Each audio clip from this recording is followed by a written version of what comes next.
সেই ব্যাপারে আপনাদের সবাইকে নিয়ে আমি কাজ করতে চাই। নির্বাচনের সময় আমাদের থাকবে, প্রতিদ্বন্দ্বী থাকবে, এটা স্বাভাবিক। নির্বাচন উত্তর আমি আর এটা মনে করতে চাই না এবং কাউকে মনে করতে দিতেও আমি চাই না। যদি কেউ এই ধরনের আচরণ করেন আমি তাদেরকে অনুরোধ করব, আপনারা ভালোর পথে আসেন, ন্যায়ের পথে আসেন, মানুষকে ভালোবাসুন, দেশকে ভালোবাসুন, এলাকাকে ভালোবাসুন, এই আহ্বান রাখছি।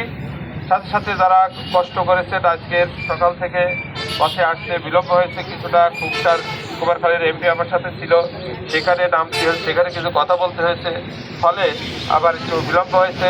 এজন্য অনিচ্ছাকৃত বিলম্বের জন্য ক্ষমাসুন্দর দৃষ্টিতে দেখার আহ্বান জানিয়ে আপনাদের সার্বিক কল্যাণ কামনা করে আমার কথা শেষ। আল্লাহ হাফেজ।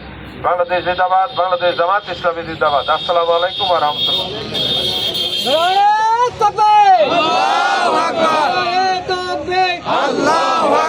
কালবাড়িয়ার পক্ষ থেকে